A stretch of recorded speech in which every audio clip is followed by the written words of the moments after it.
Abra comigo em Filipenses 4, versículos 5 a 9. Filipenses 4, capítulo, versículos 5 a 9. Eu quero dar uma mensagem um pouquinho diferente. Uma receita para a ansiedade. Será que tem um ou dois aí que estão precisando disso? Quem é que não sofre desse mal hoje, né?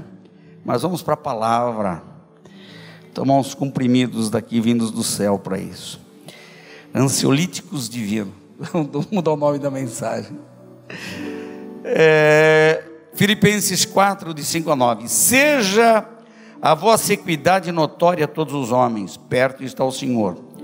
Não estejais inquietos por coisa alguma, antes as vossas petições sejam em tudo conhecidas diante de Deus pela oração e súplicas com ação de graças. E a paz de Deus, que excede todo entendimento, guardará os vossos corações e os vossos sentimentos em Cristo Jesus. Quanto ao mais, irmãos, tudo que é verdadeiro, tudo que é honesto, tudo que é justo, tudo que é puro, tudo que é amável, tudo que é de boa fama, se há alguma virtude, se há algum louvor, nisto pensai. Até aqui, ainda é o versículo 9, O que também aprendestes, sim, e recebestes, e ouvistes, e vistes em mim, isso fazei, e o Deus de paz será convosco. A ansiedade, pode-se dizer, é o mal do século. No passado as pessoas viviam de forma mais tranquila, não havia carro, não havia telefone, não havia computador, as pessoas tinham uma vida bem mais simples. Teve o tempo em que as mensagens eram mandadas pelo pombo correio, depois inventaram o correio, mas às vezes de um estado para o outro levava dias para chegar uma carta, gastava dias para chegar uma carta. O mundo era diferente, não tinha os mesmos confortos de que hoje dispomos, mas as pessoas viviam menos agitadas, eram mais tranquilas. Eu lembro da minha infância, da vida familiar, aqueles almoços domingueiros na casa da minha avó, família italiana, meu avô sentado na cabeceira da mesa, e os filhos e netos sentados, aquela mesa comprida, e era aquela conversa gostosa, aquele bate-papo, tudo claro, em tom alto, porque italiano não sabe falar baixo, e não é um que fala de cada vez, todo mundo fala ao mesmo tempo, mas era uma diversão, era tudo muito alegre, a vida era mais sossegada.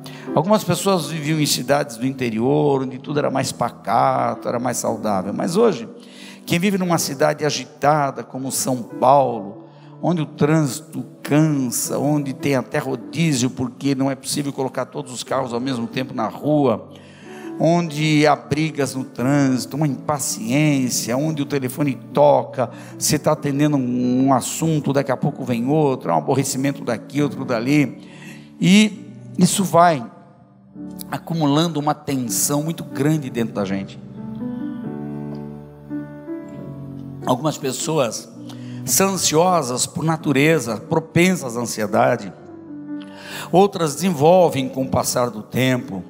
E é muito difícil lidar com isso, porque algumas pessoas na sua ansiedade se aprofundam e elas chegam no fundo do poço e vão para a depressão. E algumas na sua depressão vão para o suicídio. É um negócio terrível. A vida podia ser mais amena, mais controlada e mais controlável também, mas enfim, é assim que vive o homem do nosso tempo, e a gente busca solução, busca medicamentos, bater papo com um psicólogo, às vezes com um psiquiatra, para tomar um ansiolítico. É um negócio infernal. A ansiedade é uma preocupação que cresce, e o que é a ansiedade? É a antecipação imaginária de um futuro ruim. Alguma coisa não vai dar certo, tudo vai dar errado, você potencializa um problema, o problema é desse tamanho, você faz ele ficar desse tamanho, você faz ele crescer, faz aumentar, e qualquer coisinha já leva a pessoa a se preocupar. Uma pessoa ouve uma coisa aqui, outra, o WhatsApp, há tanta fofoca, tantos assuntos que são levados, muitos fakes também, que geram preocupação com a economia, preocupação com a política. Não que a gente deve ser alienado, mas nós estamos levando isso, irmãos, num grau de profundidade tão intenso, que tem gente que não está dormindo de noite, né? As pressões psicológicas são muito grandes, e isso não é só no Brasil. Eu estava no Japão e eu tive que lidar com um rapaz de 15 anos de idade, que estava ameaçando se suicidar. Ele chegou a mim, estava num dos nossos cultos lá, eu conversei com ele, com a ajuda de uma intérprete, e o problema dele é que ele precisava ter notas boas. Ele não tinha notas boas, por isso ele estava sendo desprezado pela própria família. Os pais estavam maltratando o garoto, porque ele não tirava notas boas, e lá quem não tira notas boas, a própria família rejeita. Ele já não morava com os pais, ele morava com a avó. A avó deu acolhida para ele, porque os outros irmãos iam bem na escola, ele não ia bem na escola. Se você não vai bem nos estudos, os teus professores começam a fazer bullying com você. Você é maltratado mesmo, o garoto é maltratado. Ele não vai ser recomendado para seguir o curso, porque lá não é como aqui, que há muito esforço para se ser estudante lá, mas tem que haver recomendação dos professores para mudar de nível. Ele não tinha, e ele encontrou acolhida lá com a nossa igreja. Fundamos lá no Japão também a Bereana, que hoje está andando sozinha, mas de qualquer forma foi um período que eu passei lá e lidei com isso. Bom, ansiedade. Eu quero vir aqui para a Bíblia e ver como Paulo lida com esse assunto. Paulo escreve para a igreja que está em Filipos. Filipos era vizinha de mais duas cidades, Colossos e Herápolis, 3 cidades dominadas pelo Império Romano. Inclusive a moeda que corria naquele chamado triunvirato de Filipos, Colossos e Herápolis, era a moeda romana. Ali inclusive se falava o latim, além da língua nativa, porque a influência romana era muito grande. E a igreja de Filipos é uma igreja interessante, ela é a igreja que mais deu alegria para Paulo. Embora seja uma carta de 4 capítulos, Paulo escreve para essa igreja estando ele na prisão. É uma das 4 epístolas da prisão. Há 4 epístolas da prisão: Filipenses, Colossenses, Efésios e Filemão. E alguns acham que 2 Timóteo também é, porque ele está no fim da vida, preso também. Mas 2 Timóteo não está enquadrado entre as epístolas da prisão. Trata-se de outra prisão, quando Paulo estava em Roma. Provavelmente esta prisão aqui era de Éfeso. Paulo estaria preso em Éfeso quando escreveu essa carta. Portanto, aquela é a última carta e está classificada entre as epístolas pastorais. Mas das 4 epístolas da prisão, essa é uma. Então Paulo conversa com os irmãos de Filipos, expressa a sua gratidão, porque essa igreja, diferentemente da igreja de Corinto, que não cooperou com ele em nada, quando ele precisou inclusive de recursos para trabalhar, ele teve que fazer tendas, trabalhar com as mãos para ter como se sustentar, porque a igreja de Corinto, onde ele mais dedicou tempo, ele gastou pelo menos 2 anos e 6 meses lá, e uma igreja de gente avarenta. Já a igreja de Filipos, ele não passou tanto tempo, mas uma igreja que cresceu, era generosa, e deu boas ofertas para Paulo, sustentou o ministério dele. Agora vocês imaginem uma pessoa presa, escrever uma carta e usar 16 vezes a palavra kairos, alegria, regozijo, regozijai-vos, alegrai-vos. Parece que é fora de sentido você falar em alegria se você está preso, mas Paulo tinha tanta alegria de se lembrar dos irmãos de Filipos, que ele repete isso. Alegrai-vos sempre, ele encoraja os irmãos. Tinha um problema naquela igreja, interessante, um problema muito localizado, muito simples de resolver. Não era um problema como ele encontrou na igreja de Corinto, que tinha vários problemas. Não era um problema encontrado nas igrejas da Galácia, relativos ao retorno à lei, a troca da graça pela lei. Não era um problema parecido com a igreja de Tessalônica, problema escatológico. Muita gente achava que Jesus já tinha vindo, alguns irmãos pararam de trabalhar porque achavam que Jesus viria ali, não podiam mais trabalhar, mas uma confusão escatológica muito grande, a respeito de alguém que morreu. Como é que fica essa pessoa que morreu? Ela está acordada, ela está dormindo, como é isso? Problemas diferentes para cada igreja. Aqui, sabe qual era o problema? 2 irmãs que estavam se desentendendo, Síntique e Evódia, e elas foram cooperadoras de Paulo quando ele esteve lá. O único problema que se encontra nessa igreja, Síntique e Evódia, 2 irmãs estão ali com embate, sei lá por que motivo era, não está especificado, mas Paulo diz apenas isso: eu peço que vocês ajudem essas duas irmãs, que foram minhas cooperadoras no Evangelho, façam essas duas se entenderem, pelo amor de Deus, né? Às vezes rixa feminina, né? Mas foi o único problema. Mas Paulo observa uma coisa, apesar disso tudo, Paulo usa muito a palavra alegria. Sabe por que razão? Porque ele percebe que aqueles irmãos de alguma maneira estavam afetados pela ansiedade. Pode ser que por pressões políticas do governo romano, já que Filipos e as outras duas cidades, o triunvirato, estavam sob égide romana. Talvez por influência de fora, não se percebe que seja interna não, os irmãos estavam vivendo certo tipo de agitação e de ansiedade. Por isso que ele encoraja muitos irmãos a terem alegria, a se alegrarem, porque um grande antídoto para a ansiedade é a alegria. Se alegra uma pessoa que está ansiosa, preocupada, ela se deparando com ela tendo um momento de alegria, ela supera aquilo. Você precisa criar alguma situação de alegria. Faz um bolo, canta parabéns a você. É meu aniversário mês que vem, antecipa aí, começa a cantar desde já, né? Faz alguma coisa, bota uma música, faz alguma coisa para alegrar a tua alma. Para de ouvir conversa chata. Se o teu WhatsApp está te infernizando a vida, não leia tudo, não veja tudo. O diabo está usando uma maneira de disseminar, inclusive, contenda entre irmãos através desse meio. Notícias chatas o tempo todo, piadas sem graças, coisas assim que não edificam. E muitas pessoas estão usando esses meios da internet para falar mal dos outros, para jogar um irmão contra o outro, para infernizar a vida do outro.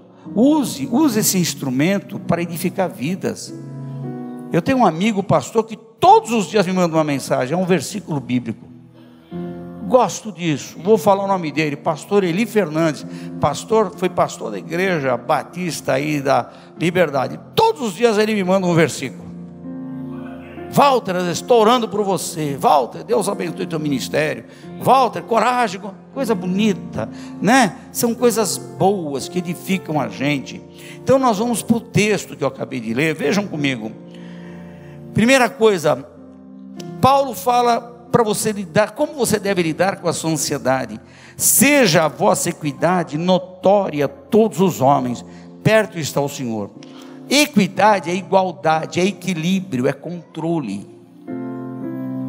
Se você está perdida na vida, está faltando um certo equilíbrio, que você tenha um equilíbrio, algo assim dessa natureza, para compartilhar com os outros. Passe isso para frente. Eu, quando estou precisando de ajuda, jamais vou procurar alguém agitado ou desequilibrado. Eu vou procurar gente que tenha maturidade, equilíbrio emocional, com quem eu trocar ideia. Às vezes pedir uma opinião, pedir um conselho, é diferente, é muito melhor, é mais confiável. Eu não quero falar com gente chata, elas não faltam. Gente chata, me perdoe, na verdade tem em toda parte, em todo lugar. Gente inconveniente. Eu não sou snob, eu sou simples, irmãos. Eu falo sobre coisas simples. Eu não sou sofisticado. Se é para entrar num assunto mais profundo, eu entro. Não tem problema. Mas eu não gosto de gente que às vezes quer fazer tipo até para falar comigo. Seja você mesmo, seja normal, bater papo. Fala errado, continua falando errado, eu não vou corrigir você. Vamos bater papo, de boa. Você tem uma opinião diferente da minha? Tá bom, fico com a sua, fico com a minha, pronto, vamos conversar, vamos ser irmãos, amigos. Agora, nunca eu vou procurar uma pessoa nervosa, agitada, com a vida encrencada para buscar conselho. Eu vou buscar quem tem modelo. E aqui o apóstolo Paulo começa a entrar no assunto. Vá ao versículo 6 comigo. Não estejais inquietos por coisa alguma, por nada. Coisa alguma significa por absolutamente nada. Espera aí, pastor, mas tem assuntos que são difíceis. Imagina se você tem em casa um filho nas drogas. Você não vai ter aborrecimento? Aqui Paulo tropeçou. Vejam, dá a impressão que Paulo aqui foi incauto, meio distraído, não considerou todos os lados da questão. Afinal, se você tem um filho nas drogas, ou uma filha na prostituição, ou você tem um marido que fez coisa errada, está correndo da polícia, ou você está sendo ameaçado, há situações escabrosas na vida, mas Paulo está dizendo que não é para estar inquieto por coisa alguma. Parece que a exigência é muito alta diante, às vezes, de problemas tão severos. Mas vocês vão ver como ele vai resolver isso aqui na frente. Ele faz uma proposta aparentemente incoerente com a realidade da vida, mas vamos ver como é que ele segue. Ele diz: por coisa alguma, antes as vossas petições. Ele parte do pressuposto que já existem petições. Ele não diz que é para fazerem petições. As vossas petições, ou seja, aquelas que vocês já fazem. Porque ninguém que tem problema não ora sobre ele. Não, até o crente ruim ora. Sejam em tudo conhecidas diante de Deus. Interessante o verbo conhecer que ele coloca aqui. Se Deus é onisciente e Ele sabe todas as coisas, por que é que Paulo fala conhecidas diante de Deus? A ideia é a seguinte: você tem que colocar diante de Deus um fato, embora sabendo que Ele sabe, como se Ele não o conhecesse. Na verdade, você está fazendo uma colocação, você está oficializando um pedido. Quando você dá a Deus o conhecimento do seu problema por oração, é que nem você chegar lá no Fórum João Mendes, se você for um advogado, entrar com um processo. Você chega lá no balcão: eu estou entrando com esse processo. Carimba, dá o protocolo, teu número do protocolo, meu processo agora vai seguir em frente.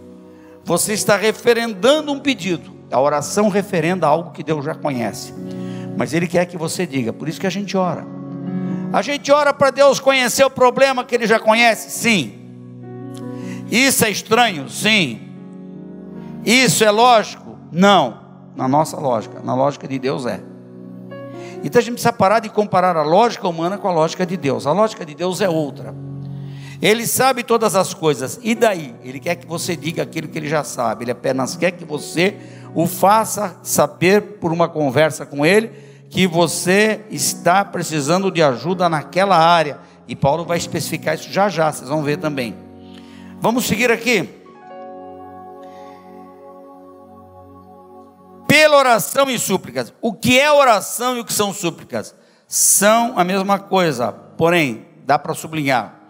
Na oração você coloca o problema, na súplica você especifica. A diferença da oração é que a oração é uma sacola em que você coloca tudo, né? Mas na súplica eu estou suplicando por este assunto. Esta situação. Nós temos no Novo Testamento vários casos em que Jesus, inclusive, é pontual em especificar situações. Querem ver um exemplo? Me ocorre agora. Quando Jesus desce do Monte da Transfiguração, encontra lá os 9 discípulos tentando expulsar o demônio daquele garoto que pulava na água e no fogo, água e fogo simultaneamente. O pai do menino chega apavorado e apresenta a situação para Jesus e diz: eu apresentei o assunto aos teus discípulos, eles não puderam fazer nada. Jesus diz: esta casta não pode ser expulsa senão através de jejum e oração. Interessante, os discípulos já haviam sido treinados a expelir demônios, tanto na missão dos 12 quanto depois na dos 70. Eles não fizeram parte da dos 70, mas fizeram dos 12. Eles fizeram a mesma coisa. Dentre o comissionamento deles em pregar o reino, eles tinham também a incumbência de expulsar demônios. Eles já tinham sido treinados nisso. Eles já expulsavam o demônio. Mas Jesus disse, apesar disso, não conseguiram. Esta casta, este problema aqui, esta situação especificamente, isso é a súplica. Então, quando a gente ora, a gente precisa aprender a orar. A gente embola tudo na oração. Crie uma ordem na sua oração. Comece sempre agradecendo, adorando ao Senhor. Depois você vai começar, crie uma hierarquia na sua oração. Nas minhas orações particulares, eu sempre oro pelo Brasil, pelas autoridades, pela situação que nós vivemos. Eu oro pelas famílias, eu oro pela obra missionária, oro pela igreja, e vou indo. Depois que eu fiz que eu peguei o conteúdo maior, eu começo a especificar: Senhor, a família do irmão fulano está passando por esse problema, o irmão, né, aquela pessoa que está doente, aquela pessoa que está... E aí vou especificando, até chegar, e eu fico sempre por último. Eu me deixo sempre por último, porque os outros, tem mais gente precisando, é muita gente por quem eu devo orar. Então eu vou colocando, até chegar em mim, na minha família, meus filhos, meus netos, o que eu preciso. Mas eu estabeleço uma ordem, e eu vou orando, eu vou colocando. Eu já me acostumei, eu exercitei, é um método de orar. Com isso eu sou mais abrangente na minha oração, estabeleço uma ordem hierárquica, e eu me sinto bem com esse tipo de oração. E quantas vezes eu já realmente vi respostas nessa forma de orar. Agora, Paulo está dizendo: você vai tornar conhecido diante de Deus aquilo que lhe incomoda, o seu problema, pela oração e súplica. Então, quando chega na hora da súplica, você vai dizer por que você está tão ansioso ou tão ansiosa.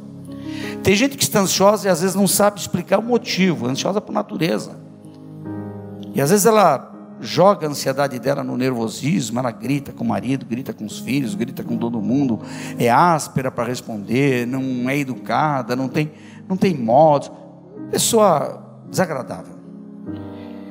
Outras vezes a pessoa sabe muito bem o que é que está lhe causando aquele medo, aquela preocupação, aquela ansiedade.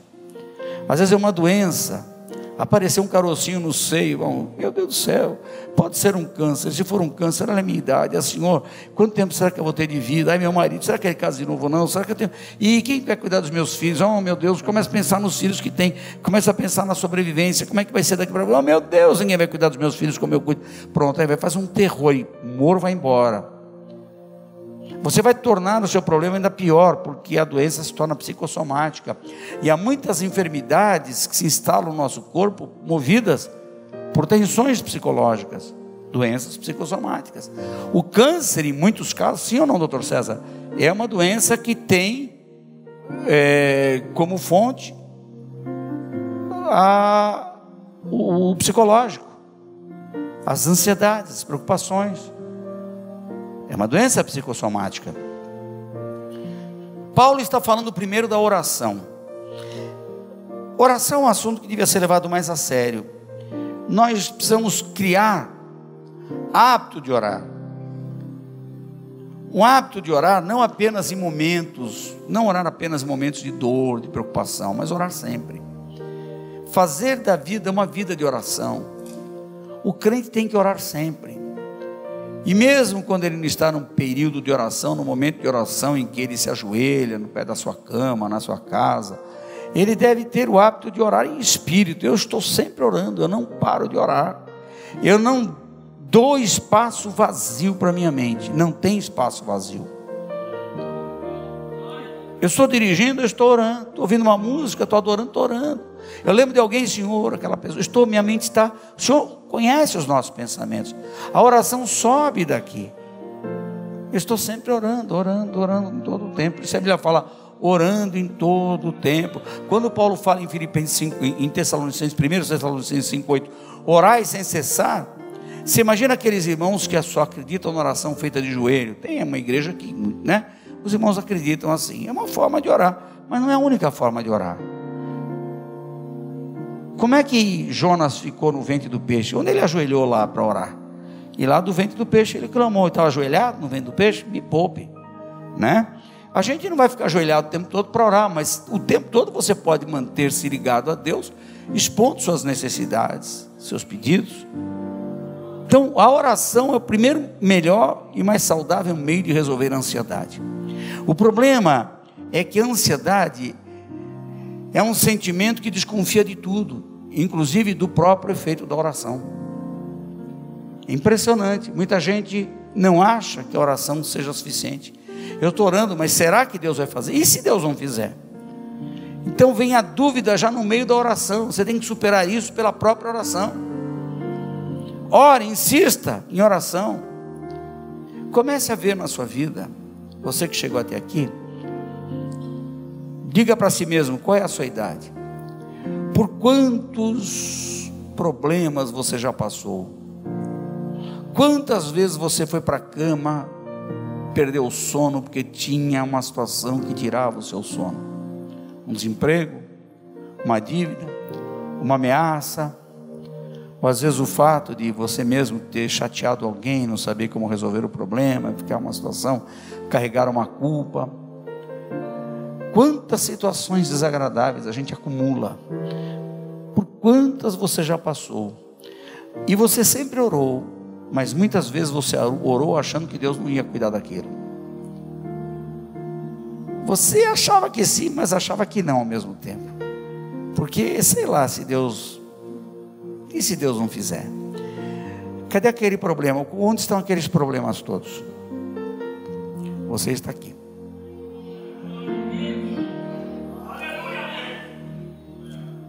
Cadê aquele monte de coisa? Você teria condições de um dia sentar e listar todos os problemas que já tiraram o seu sono? Não, graças a Deus que a nossa mente é autolimpante, ela vai limpando. Mas quantas coisas você já achou que não ia ter solução? Porque o último problema é sempre o pior. O último problema tem cara que não vai dar certo. Já pararam para pensar nisso? O mais recente, ele tem cara de ser insolúvel. Esse aqui não sei não. O duro é quando você compartilha com alguém que é pior que você. Então a pessoa, em vez de lhe ajudar, fala: ih, irmão, fiz, hein? Sei não.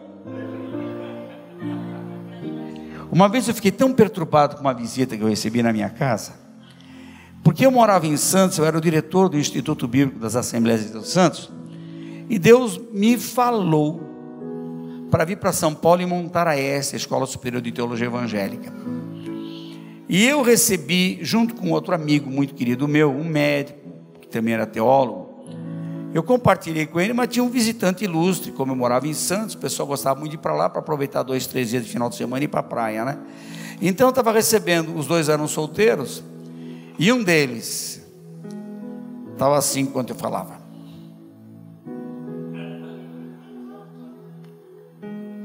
Aí eu falei: irmão, você tem certeza disso? Por quê, irmão? Porque aqui, irmão, é diretor de uma escola, irmão está bem, mas vai para São Paulo. E se o irmão não tiver o apoio das igrejas?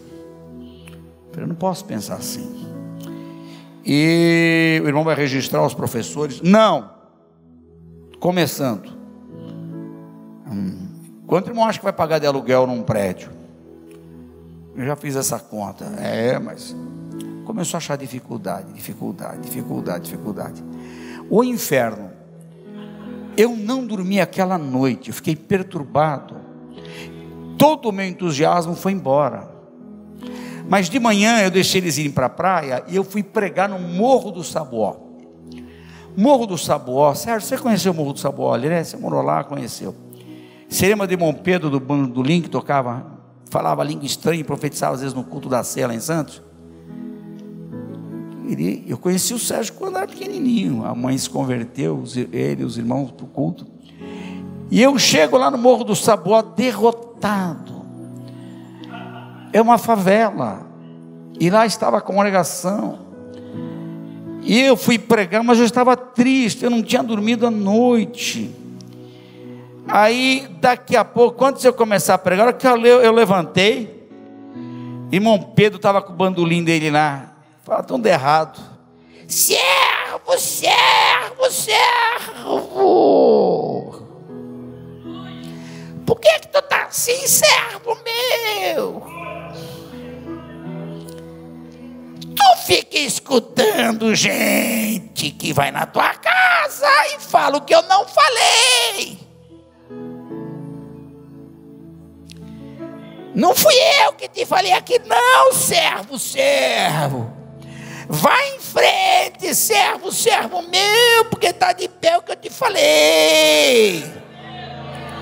Não escute os homens, escuta aqui o teu pai que te fala, servo, alega o teu coração. Pá! Um tiro certeiro. Glória a Deus. Eu vim para São Paulo, montei a faculdade de teologia, formei muita gente, treinei muita gente que está nos púlpitos pregando hoje. Dentro de uma sala de aula, nasceu esta igreja. E enquanto nós nos tornamos, Deus estava na primeira fala, mas tinha lá uma secla do diabo para tentar me dissuadir do propósito de Deus na minha vida. Que o diabo está sempre trabalhando. Mas essa coisa de ansiedade perturba a gente, desencoraja a gente, amedronta. Que arma que o diabo usa através da ansiedade para nos tirar do nosso eixo. Aí o apóstolo Paulo está dizendo: olha, resolva isso em oração, súplicas, e nunca esqueça isso aqui é louvor, ação de graças. Você já sai louvando, agradeça a Deus por aquilo que você ora. Quando você orar por um assunto, sai agradecendo antecipadamente. Jesus já falou sobre isso também. Bem, se você buscar solução em gente que pode lhe ajudar, amém. Mas se não, fique sozinho, vai na oração, nas súplicas. Como é que Deus vai responder? Primeira coisa, a primeira resposta de Deus para a ansiedade não está no objeto que causa a preocupação. Eu estou preocupado pela conta bancária, tá? Deus não vai resolver o seu problema na conta bancária. Antes de resolver na sua conta bancária, Ele vai resolver o problema no seu coração. Ele vai lidar com a sua ansiedade em você. Como? Com paz. Paz sobrenatural. Quer ver? Aprenda como Deus age. Comece a entender o modo de Deus agir. Porque a gente acha que a gente precisa de resposta, solução. Nem sempre Deus quer mexer no assunto em si. Ele quer que você resolva na hora certa, do jeito certo. Não, tem coisa que é para a gente fazer, ou Ele vai fazer, mas na hora certa. Antes de mexer no objeto, a causa, a fonte da ansiedade, Ele vai mexer no seu coração. É aqui, ó. Quer ver? Vamos lá, vamos para o texto. Vá para o versículo 7. E a paz de Deus, tem coisa melhor? Eu vou perguntar: o que mais tira a paz da gente se não a ansiedade? Quando vem a ansiedade, a primeira coisa que vai embora é a paz. Quando falta paz, falta tudo. Misericórdia, como é ruim, né? Eu fico olhando no mundo as pessoas tão agitadas, tão nervosas, tão briguentas para defender seus interesses, seus ideais. Elas não têm paz, meu Deus do céu. Elas são perturbadas. Aí diz assim: e a paz de Deus, que excede todo entendimento. Não tem psicólogo que explique essa paz. Não tem gente, não tem uma metodologia científica para explicar isso. Ela é misteriosa. Ela vem de Deus. Ela invade você de um jeito, a ponto de repente sua mulher fala com você: o que aconteceu? Você está mortificado? Você está congelado? Parece que não tem mais o problema na frente. O que aconteceu? Está indiferente? Não, fui invadido por uma paz.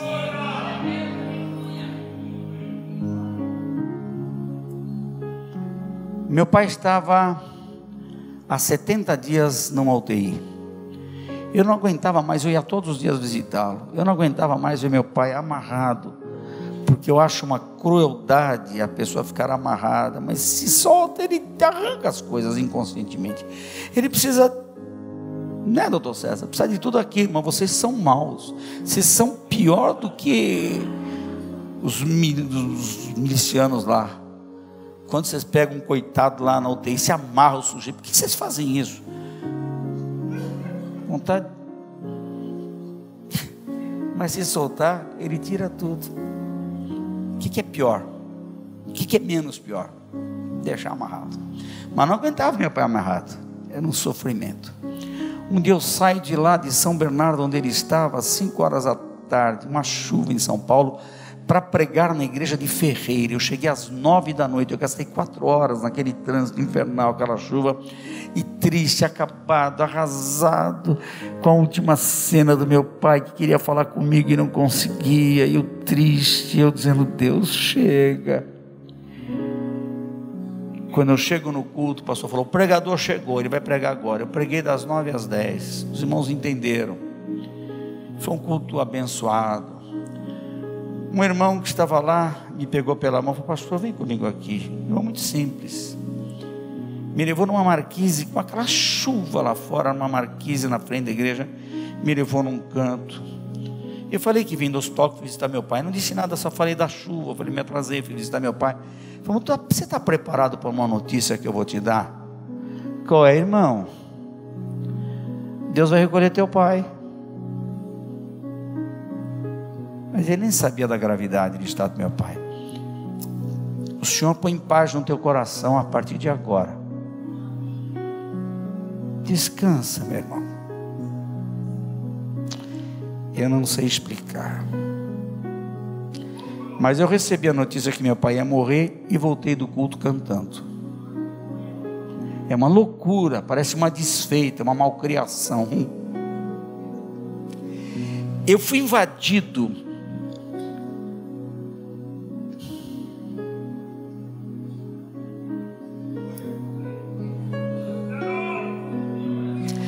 por uma paz que não dá para explicar.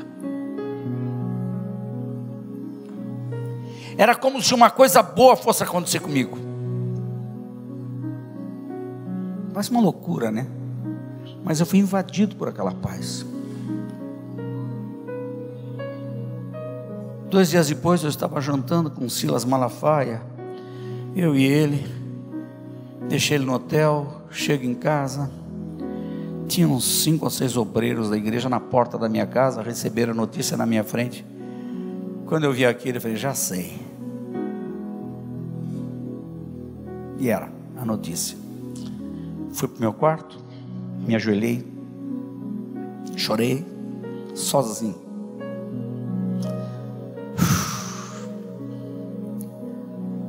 Orei, agradeci a Deus. Me lavei, pronto, irmãos. Quem vai comigo? Todos, vamos lá para o hospital. Eu estava refeito.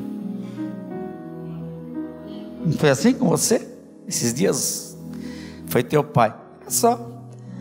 Qual foi a alegria que o teu pai te deu? A última coisa que ele fez, que idade tinha? 83. Quantos dias faz hoje? 20 dias. A última alegria que o pai dela deu para ela é que aceitou Jesus, foi batizado e pronto. Não é? Cidade pequenininha de 2.000 habitantes. Foi embora, está lá, você vai encontrar com ele. Irmãos, o Senhor responde com paz. E uma paz que excede todo entendimento, que a psicologia não pode explicar. E ainda, olha o termo que Paulo usa. Essa paz guardará os vossos corações e os vossos sentimentos. Por que coração e sentimento? Só a mesma coisa? Não. Coração, aquele órgão que bate aqui do lado esquerdo do peito, né? Musculatura própria, dividida em 2 atos, direito e esquerdo, num processo contínuo de sístole e diástole. É apenas um órgão que bombeia o corpo arterial para os alvéolos do pulmão e puxa o venoso e manda, né? Puxa o venoso e vai lá para os alvéolos. Pega o arterial e manda para o corpo através das vias centrífugas. Isso é só um símbolo, porque o coração, na medicina, é um símbolo da vida, né? Um órgão nobre do corpo. Mas na verdade, do que fala o coração? Os poetas falam do coração como sede da vida moral, do juízo, dos desejos e da vida emocional. Quando Paulo fala do coração, ele fala do juízo, o que você pensa. E sentimento, o que? O lado emocional. Ele vai guardar o teu raciocínio, os teus sentimentos. É um conjunto, vai trabalhar muito bem esses 2 lados, o emotivo e o cognitivo. Essa parte vai trabalhar bem a razão e a emoção em você. Mas o verbo aqui para guardar é que é interessante. Paulo usa a palavra grega frourel. Sabe o que é frourel? É um termo militar usado para se referir à proteção militar para evitar uma invasão inimiga. Olha que termo que Paulo vai usar aqui. Ele usa o verbo guardar, que é aplicado no exército. Ele vai guardar o seu coração de um ataque inimigo. Significa que não haverá forças externas capazes de perfurar a tua alma, invadi-la, introjetar nela coisas do mal. Aleluia. Como é que você consegue isso? Insista na oração e na súplica, especifique, ore, não desista de orar. Coloque: Deus, eu estou preocupado, eu estou ansioso, é por isso. Às vezes você tem vergonha de dizer isso na frente de alguém que está do seu lado, teu marido, não importa, fala sozinho com Deus, tranque-se no seu quarto e coloque lá a razão da sua ansiedade. Diga, o que é que te assombra, o que é que te assusta, é acerca do teu futuro, o que é que te perturba. Coloca, ora, e insista na oração. Uma hora você será invadido por uma paz que você vai entrar no quarto chorando e vai sair dele cantando. Que maravilha que é esse Deus. Aí ele continua. Por isso que é interessante que o povo de Deus é um povo de paz. Deus levantou dois povos na história, Israel e igreja, e ele deu aos dois povos essa característica da paz. Por isso que o povo judeu até hoje cumprimenta um ao outro com Shalom, e crente cumprimenta com a paz do Senhor. Para que você não gosta de reduzir a paz. Agora está só a paz. Paz de quem? A sua? Não quero. Eu quero a paz do Senhor. Amém? Paz do Senhor, irmãos. Amém. Paz do Senhor. Essa paz que excede todo entendimento é que nos invade. Glória a Deus. Mas Paulo não para aí, né? Ele vai trabalhar um outro item, que é o terceiro. O primeiro é que Deus espera que você apresente a Ele os motivos da sua ansiedade. O segundo é que Ele vai responder com paz. O terceiro é que Ele vai te ensinar um método de viver sem ansiedade. Quer? Versículo 8: quanto ao mais, irmãos, tudo que é verdadeiro, tudo que é honesto, tudo que é justo, tudo que é puro, tudo que é amável, tudo que é de boa fama, se há nisso alguma virtude, nisso pensai. Para de pensar besteira, irmão.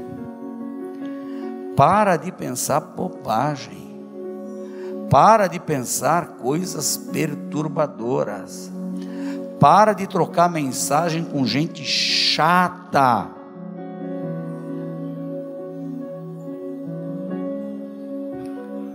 Tem pessoas que têm o dom de infernizar a vida dos outros.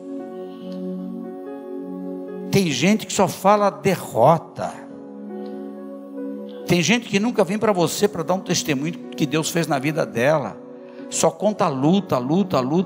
Tá bom, você tem uma luta, conta, a gente ora.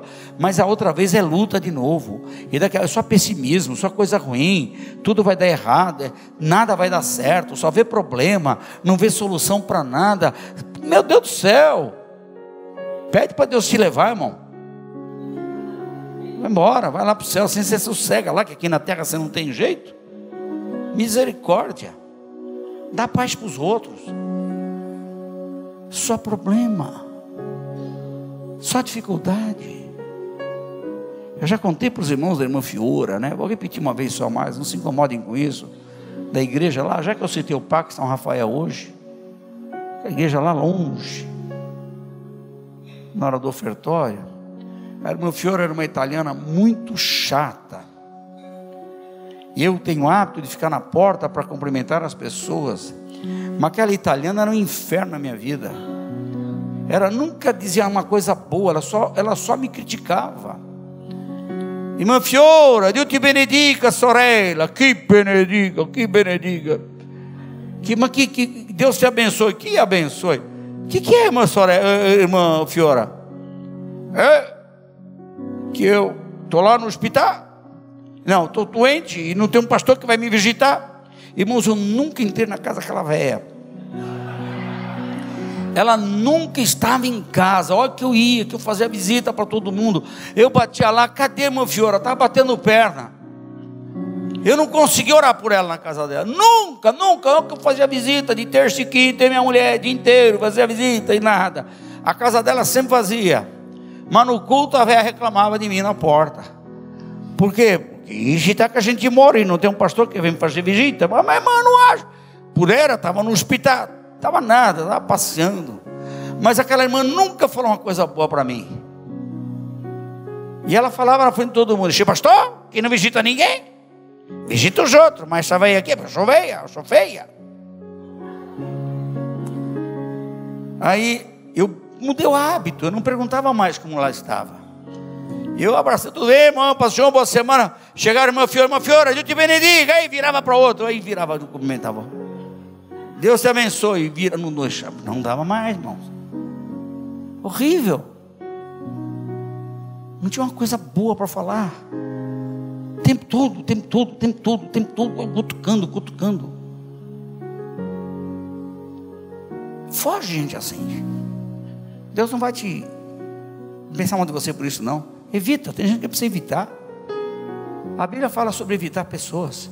Paulo fala sobre evitar alguns irmãos. Não precisa falar mal, não precisa nem dizer evita. Tem gente que não faz bem. Não tem uma palavra boa. O crente precisa falar de coisas. Olha, a boca fala que o coração está cheio. Se você tem um coração cheio de Deus, o que é que você vai falar? Você tem um coração cheio de alegria do Senhor, que é a nossa força, do que você vai falar? Você tem um coração cheio de paz, você vai falar com paz. Se é um crente cheio de Espírito Santo, dá gosto de falar com um crente cheio de Espírito Santo. É bom falar com um crente cheio de Espírito Santo. É bom falar com um crente que tem Jesus, que tem a palavra de Deus.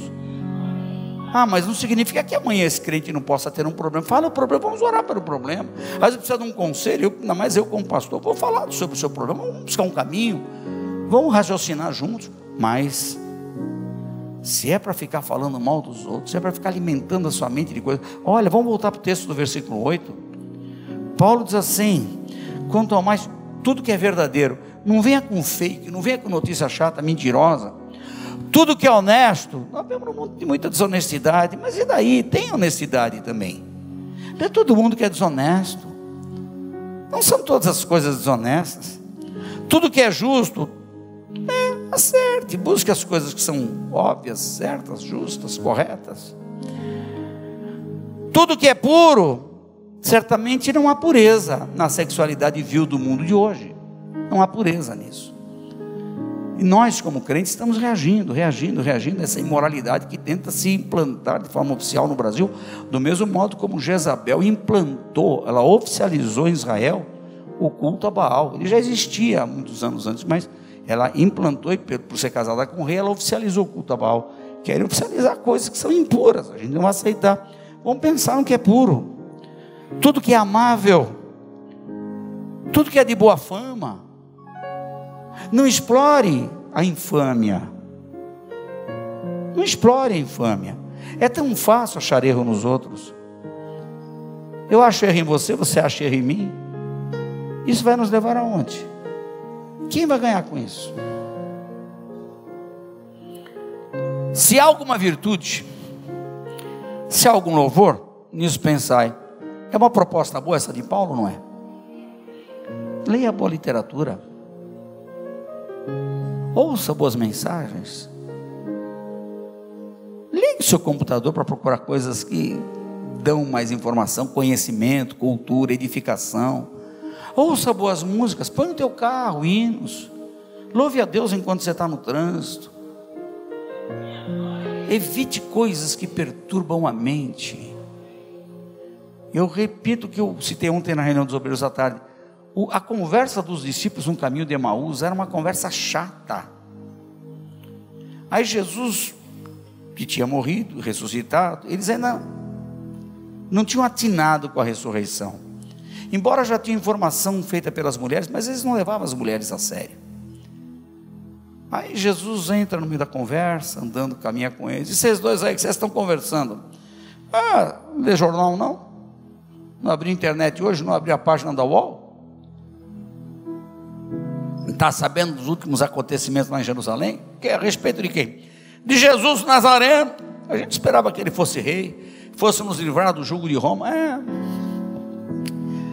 E O que aconteceu com ele? Que ironia, né? Ele falando, perguntando a si mesmo. O senhor não está sabendo não? Mataram! É mesmo? Mas é que umas mulheres andam dizendo que ele ressuscitou, mas sabe como que é mulher, né? Fala demais. Aí ele começa a citar as escrituras. Mas o fato curioso não é esse. O fato curioso é que quando Jesus pergunta: que assunto é esse que vocês estão falando? Qual é o assunto e por que vocês estão tristes? Jesus relaciona a tristeza com aquilo que eles estavam falando. Quando você fala de coisa chata, você se entristece, e às vezes você estraga o seu dia e não percebe, que logo de manhã você viu uma notícia chata na televisão, ou no rádio, ou abriu lá o seu WhatsApp, já viu? Pronto, aquilo perturbou o seu dia, já tirou a tua paz, você não percebeu. Vamos ser vigilantes. Agora veja um final. Depois de tudo, Paulo diz assim: o que também aprendestes e recebestes e ouvistes? Irmãos, quantas mensagens os irmãos já ouviram desse púlpito? Dá para contar? Cabe em 2 mãos? Cabe em 10 mãos? Em muitas mãos? Centenas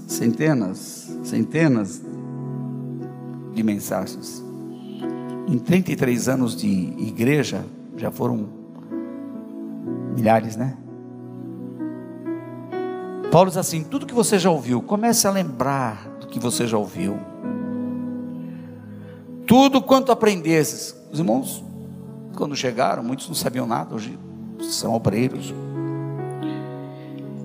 E vistes em mim, diz Paulo. Ele é um protótipo, um modelo, uma referência. Isso fazei. Pega tudo que você já ouviu, começa a juntar toda essa coletânea de informação que você tem, todo esse repertório. Você tem um grande repertório. Isso fazei, e o Deus de paz será convosco. Interessante, aqui não diz o Deus poderoso será convosco. Aqui Paulo apresenta Deus como Deus de paz. É apropriado agora apresentar Deus como Jeová Shalom. No grego, Theos eirene. O Theos tuirene, né? Preposição aí. Teirene. Será convosco. Uma vez um camarada muito ansioso encontrou um amigo dele e perguntou: por que você está ansioso desse jeito? Que eu tenho muitos problemas para resolver, não consigo. Faz como eu contratei um profissional em ansiedade. É mesmo? Como é que ele faz? Eu passo tudo para ele. Todas as minhas ansiedades eu passo para ele. Como é que eu faço? Eu pago. Você paga? Eu pago $150 mil por ano. Uau, pelo amor de Deus, é muito. Como é que você resolve isso? Também não sei, eu deixo para ele resolver. Se ele é o profissional da ansiedade, é ele que resolve como eu vou pagar. Então, afinal das contas, tem alguém cuidando da sua ansiedade, para você ter paz, porque é assim que Deus quer o povo dele. Paz sobrenatural, sem explicação, aquela que excede todo entendimento. Curva a cabeça. Senhor, ajuda-nos a viver nos teus termos, gozando desta paz que excede todo entendimento. Cada um de nós traz consigo preocupações do dia a dia. Alguns uma preocupação antiga, problemas não resolvidos. Outros algo mais recente. E quando resolvemos uma situação no momento, temos outra pela frente que aparece. Nós vivemos no mundo assim, mas temos que aprender a lidar com isso de uma maneira equilibrada, sóbria e confiante, sabendo que Tu és o Deus da paz. Ajuda cada um dos Teus filhos, Senhor, para que caminhemos no Teu caminho, em paz, sem nos perturbarmos com as situações ruins que ocorrem à nossa volta e muitas vezes se introjetam na nossa vida. Mas dá-nos saída, solução, dá-nos resposta para as coisas que nos afligem. Cuida da ansiedade de cada um, Senhor. Cuida da nossa ansiedade ou das nossas ansiedades. Toma conta, Senhor, e ajuda-nos a vivermos essa paz sobrenatural, para que também tenhamos como compartilhá-la e transmiti-la a outras pessoas. Em nome de Jesus, amém. Glória a Deus.